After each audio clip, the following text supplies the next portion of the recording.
તમારું સ્વાગત છે મારા રસોડામાં।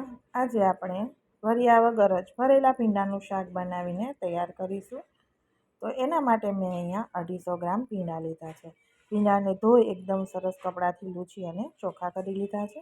હવે ભીંડાની વચ્ચે એક કાપો મૂકી દઈશું। જે રીતે આપણે ભરેલા ભીંડા બનાવીએ એ જ એક સીંગમાં વચ્ચે કાપો મૂકી અને 2 ટુકડા આપણે કરી દઈશું।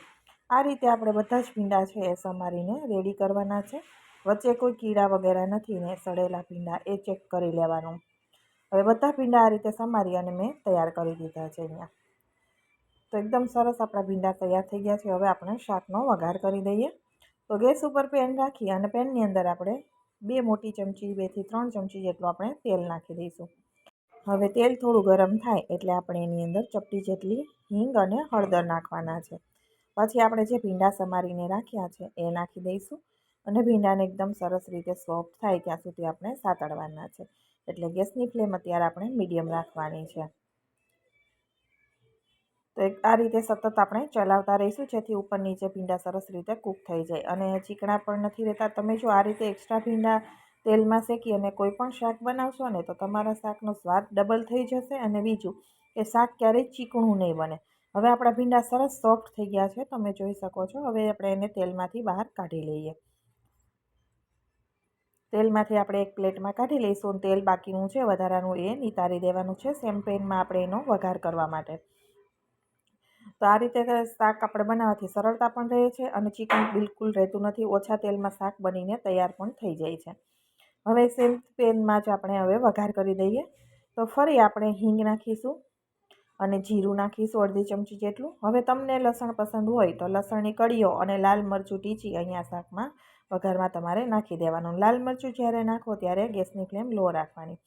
અહીંયા મેં આદુ મરચાંની પેસ્ટ નાખી છે, એને પણ સાતળી લઈએ અને હવે આપણે ટમેટાની પ્યુરી નાખીશું। તો ટમેટાના એક ટમેટું છે એ મેં છીણીને લઈ લીધું છે, એ નાખી દઈશું અને ટમેટાને સરસ રીતે આપણે સાતળવાનું છે। તો ખૂબ જ સરસ એવું શાક બનીને તૈયાર થશે। ના ચોટશે નીચે કે ના તમને વધારે તેલ લાગશે, એવું સરસ બનશે। તો છેલ્લે સુધી વિડીયો ખાસ જોજો। હવે આપણે એમાં નાખીશું રેગ્યુલર મસાલા। તો હળદર, લાલ મરચું પાવડર, તીખાશ જોઈએ એ પ્રમાણે લેવાનું, ધાણા જીરું અને ચપટી એવો ગરમ મસાલો નાખવાનો છે। બિલકુલ ઓપ્શનલ છે, પસંદ હોય તો નાખવાનો, નહીં તો તમે સ્કીપ કરી શકો છો। ટમેટા અને મસાલાને આપણે એકદમ સરસ રીતે ચડવા દેવાના છે। ટમેટું કાચું ના રહેવું જોઈએ। કાચું ટમેટું હોય તો શાકમાં પાણી છોડે અને શાકનો સ્વાદ પણ સારો ન આવે। એટલે તેલ છૂટે ત્યાં સુધી ટમેટાને આપણે કૂક કરીશું। તો અહીંયા તેલ છે તમે જોઈ શકો છો સાઈડમાં, અને તેલ છૂટવા લાગ્યું છે અને ટમેટું જેમ કૂક થશે એમ એ ઓછું થઈ જશે એની ક્વોન્ટિટી અને કલર છે એકદમ સરસ આવી જશે। હવે ટમેટું કૂક થઈ જાય ત્યાર પછી આપણે એની અંદર ચણાનો લોટ નાખીશું। તો શેકેલો ચણાનો લોટ અહીંયા 1 ચમચી લીધો છે, એ નાખી દીધો છે અને આપણે મિક્સ કરી દઈશું। તો ચણાનો લોટ નાખ્યા પછી આપણે એની અંદર નાખીશું 3 ચમચી દહીં। જે વધારે ખાટું દહીં નથી એવું છે।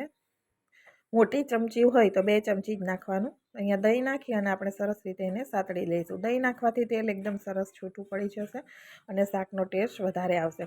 હવે આપણે ભીંડા નાખી દઈશું। ભીંડા ઓલરેડી કૂક થયેલા છે। સરસ રીતે મિક્સ કરી અને થોડી વાર માટે આપણે એને ગેસ ઉપર કૂક કરવાના છે, જેથી મસાલા બધા ભીંડા સાથે બરાબર ચડી જાય। તો ભીંડા એકદમ સરસ મિક્સ થઈ ગયા છે, તમે જોઈ શકો છો। ગેસની ફ્લેમ આપણે લો કરી દેવાની છે અને લો કરી ઢક્કણ ઢાંકી દઈશું। ઢક્કણ ઢાંકી અને આપણે ભીંડાને મસાલા સાથે 4 થી 5 મિનિટ લો ફ્લેમ ઉપર આપણે કૂક કરવાના છે। 5 મિનિટ પછી તમે જોશો તો ભીંડા છે એમાંથી તેલ સાઈડમાં છૂટું પડેલું તમને દેખાશે।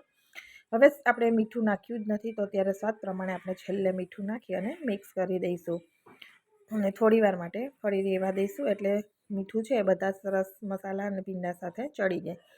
તમને મારી ભીંડાના શાકની રેસીપી પસંદ આવી હોય તો મારી ચેનલને સબસ્ક્રાઈબ જરૂરથી કરજો અને વિડીયોને લાઈક શેર કરવાનું બિલકુલ ભૂલતા નહીં। કોમેન્ટ બોક્સમાં પણ જણાવજો કે ભર્યા વગર જ ભીંડાનું શાક એકદમ ટેસ્ટી આપણું બનીને તૈયાર થઈ ગયું છે। હવે લીલા ધાણા ભભરાવી દઈશું। તો ના વધારે તેલ કે ના વધારે લોટ નીચે બેસે નહીં અને એકદમ પરફેક્ટ આપણું શાક બનીને તૈયાર થઈ ગયું છે। અત્યારે હું એને સર્વ કરી દઈ છું। તો આ રીતે તમે ભીંડાનું શાક બનાવશો તો તમારું ભીંડાનું શાક પણ ખૂબ જ ટેસ્ટી બનશે અને બિલકુલ ચીકણું નહીં બને, એવું સરસ બનીને તૈયાર થશે। તો એકવાર જરૂરથી ટ્રાય કરજો। તો ફરી મળીશું આવા જ નવા વિડીયો સાથે। આવજો, બાય બાય, ટેક કેર।